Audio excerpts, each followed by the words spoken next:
So you want to learn connected speech?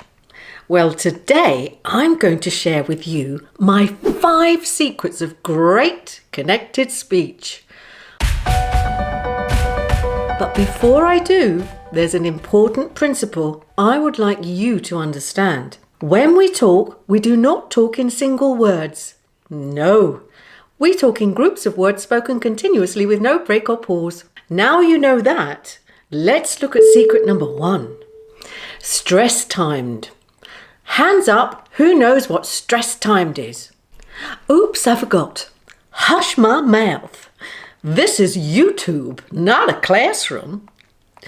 So I'd better tell you with an English accent. Stress-timed means there is a tendency for stressed words and syllables to occur at roughly equal intervals, regardless of the number of unstressed words and syllables in between. And guess what? The English language is stress-timed. Let me show you an example using these stressed pronouns. First of all, I'll give you a context. Imagine the Titanic is sinking, but there aren't enough lifeboats for everyone. Who goes first? Here we go. You, me, him, her. No, you and me and him and her. No, it's you and then me and then him and then her. No, it's you and then it's me and then it's him and then it's her. Notice how the timing is the same for each sentence, even when the number of words increases. In other words, the time it takes to speak each sentence depends on the number of stresses and not on the number of syllables. And remember, and, then, and it's are not important words and therefore all unstressed in connected speech. Notice how I've marked the way they are linked as well to help you speed up and speak like a native. Now it's your turn. Beat the rhythm on the stressed syllables as you go, keeping the stress groups equal in length. Here goes. You, me, him, her. You and me and him and her. You and then me and then him and then her. You and then it's me and then it's him and then it's her. Easy? Now for my extra super secret. This is very important and the reason why so many students have a problem with connected speech. English being stress-timed is unlike many other languages which are syllable-timed. Syllable-timed means each syllable has the same length as every other syllable, and there are not the constant changes of syllable length which occur in English word groups. These languages include French, Spanish and Hindi. Speakers of these languages, in which all the syllables have the same length, will find English rhythm quite different. So you must work on your English rhythm, as this will transform the sound of your speech. Start by understanding the difference between your mother tongue and English. Careful listening is the key to achieving this.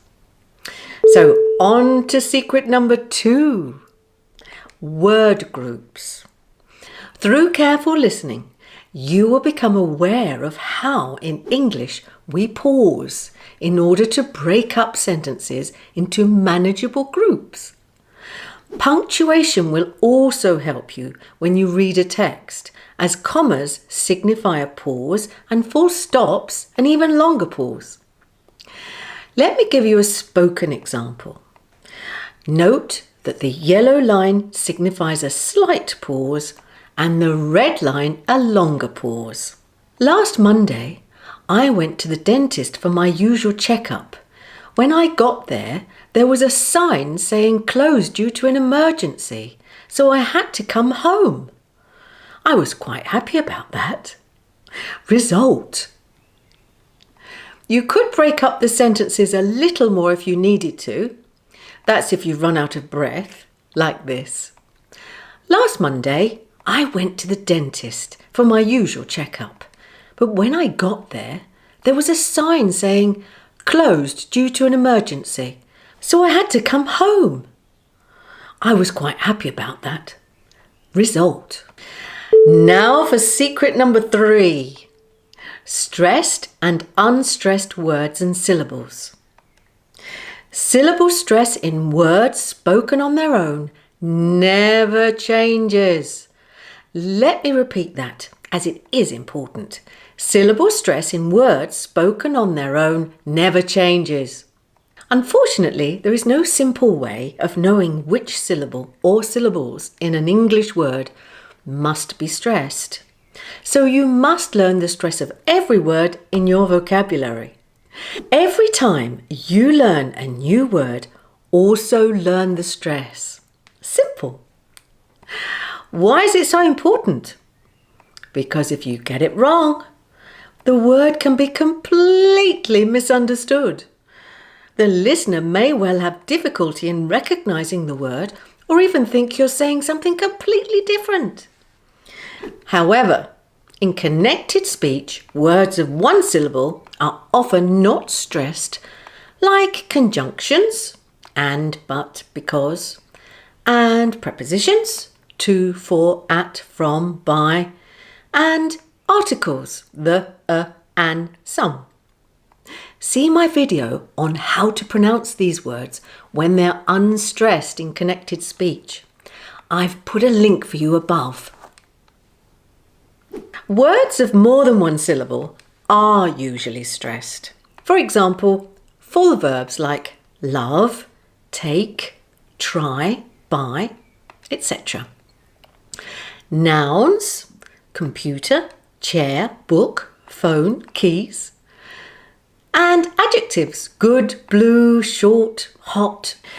Adverbs, well, just, quite, not. Do you get the idea?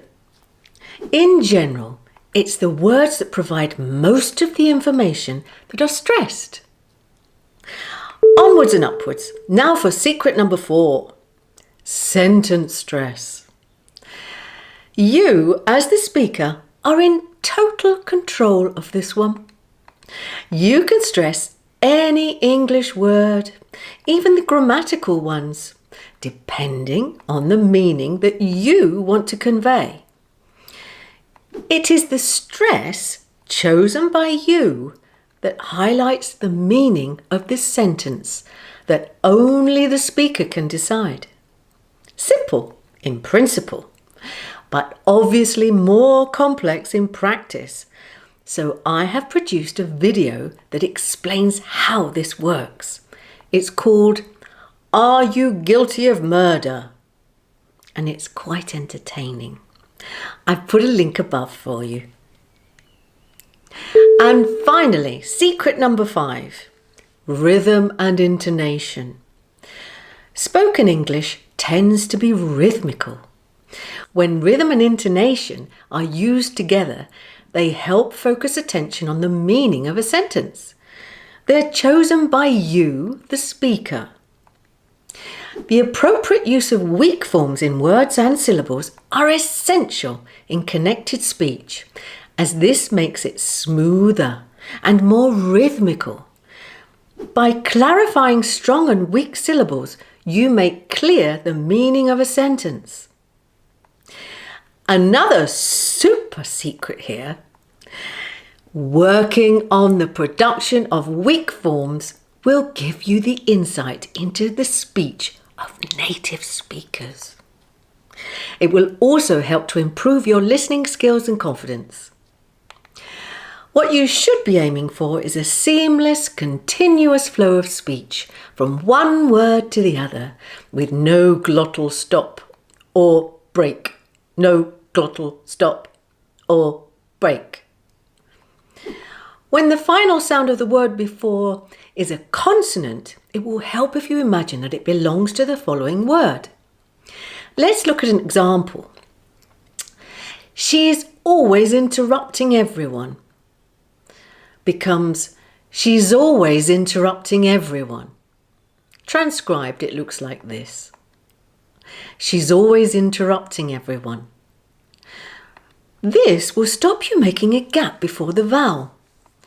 If a word ends in a sounded vowel before the next word, there are various ways of avoiding the gap. For example, linking y, r, and w. Poorly linked speech can be a little jerky, and this makes it more difficult for the speaker to use the proper stress and for the listener to focus on the content of the message. This can be quite challenging if your first language happens to be syllable stressed. So to help you overcome this, have a look at my videos on linking r, w and y and intrusive r. I've given you a lot of extra videos to look at, so set yourself a schedule to watch them in the order that you want. Give yourself plenty of time, as they all contain a lot of valuable information that will help you improve your English. I also want you to practice your connected speech. So in the next 72 hours, I'll be releasing a practice video that will help you improve. So make sure you have your notification bell switched on. And if you learnt something new today, please hit that like button. Until next time, love and peace.